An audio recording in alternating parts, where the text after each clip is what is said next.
A research-based book by Dr Mashudu Mbedzi reveals the discrimination and inhumane treatment facing widows in some sectors of society.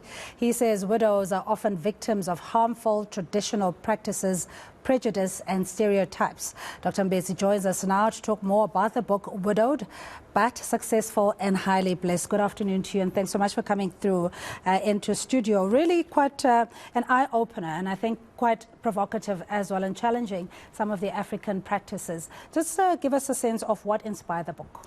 Thank you, Cindy. I think it's basically on the issue of women being, why is it, I'm asking the question of, say, why is it that the mourning practices discriminate and are punitive to women than men? Why is it that a lot of weight is put on punishing women instead of being a procedure? There is nothing wrong in terms of mourning, be it culturally or in terms of religion or practices.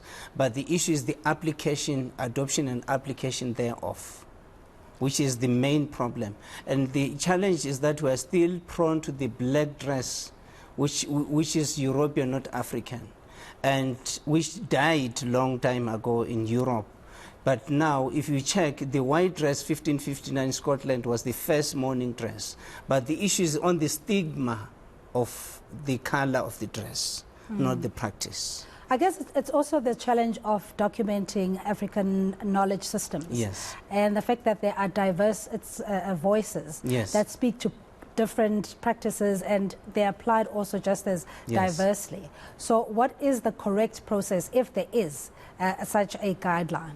We won't say there's a correct process, because remember, people mourn differently. There are different cultures, religions, and so forth. But the issue is whatever is applied and applicable. For instance, you are saying women must sit on a mattress, but men on a chair. But after some time, men are allowed to move around, yet women are confined to the mattress. Now, only to find that during that process of mourning, the assets are gone. So the issue is, what kind of mourning is that? And the other issue, God says, I've found favor with the widows, but we discriminate as humans. So some of the practices are not really fair. Some will say are barbaric in nature when they are applied thereof. So where do we draw a line in terms of fairness and application? And I want to talk about the customary marriages as well, and maybe the financial discrimination that widows would face in the African context, or some families, where the assets are removed, or you even evicted from the home that you may have shared with your husband in the event of his death. That in itself, what recourse is there for widows who find themselves over and above grieving? They still have to face this double trauma? It's an issue of greediness, an issue of saying lack of respect. Sometimes some of us as men, we allow that to happen because we've allowed families to control our spouses and how we live. So when that happens, it's not a surprise because you've allowed that to happen. But therefore, you need to draw a line and boundaries to say, where do we draw a line and who does what? Say, for instance, if I pass on as a man, they will say you killed the husband. That's where the problem is. So it's an issue of mentality and respect thereof that you need to look at. And your research is quite extensive. I mean, you've got figures here in terms of, what leads to certain life challenges, or how we process trauma and the mechanisms that we apply. And I'm interested in your focus group in terms of what sample you had commissioned to gain your information. I looked at the stats globally, which you will find is available, to say, based globally, what are the issues that you affect, be it in Africa or globally, what do they say about these issues? And what is there that is available? Remember, in our own instances, in our African culture, we don't document these things to say the issues that we face. Most people who live in rural areas are not prone to technology. That's where the difference is. But globally, you have to look at the effects thereof and what is the stat says. Yeah, and with these statistics, the practices, one, the cleansing after the burial, and then I think it's the distribution of the clothing of the deceased. When you come from a family maybe that doesn't practice those kind of rituals, that also can create some form of conflict with the families. It will be a lot of conflict because we are not used to that. But therefore, this should have been addressed during when your partner was still alive, when spouse was still alive, to say, this is how we deal with this issue, so that you are prepared, and therefore you find a common ground. There's nothing wrong in doing those things, because some people practice them.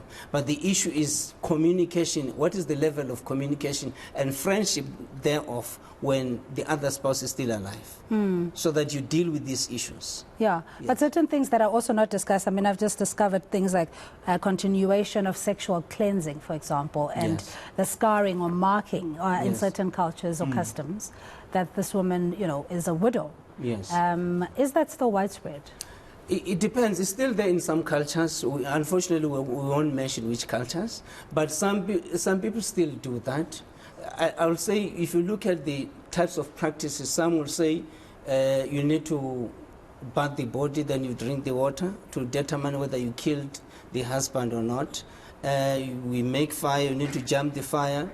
So there are certain practices that are done for proving whether this person killed the husband or not. But it all depends on the application thereof to say, is this justifiable or not? If that one, if someone drinks that water and does not die during the specified period, then knowingly that she killed the husband, then where is the logic? Some of it doesn't make sense, indeed. I mean, and especially if you have no option, if there is this mob psychology and assumption that you may have had a hand in the spouse's death, and you're now subjected to all sorts of victimization and abuse. What were you hoping to convey with this book, Widowed? I'm balancing the issue of looking at the mourning practices to say, are they justifiable? What the issue is, there's nothing wrong with them being applied, but the issue is on the punitive concept of punishing women in nature. To say, why should women suffer, yet they are going through the mourning process? They've got a lot to deal with. But it's not the same concept and application and weight is not given to men. That's what the problem is. Therefore, to say, what does God say in terms of these issues? When God says, I found favor with the widows, there are 6 prominent widows in the Bible. But therefore, someone will say, why should other churches still discriminate? But therefore, where do we draw the line? Yes. And very quickly, before we let you go, where's the book available? Is it what? I self-distribute. I'll be happy if other libraries can come on board. I've got the other books also, which is Wrong Husband, Wrong Wife, Wrong Partner.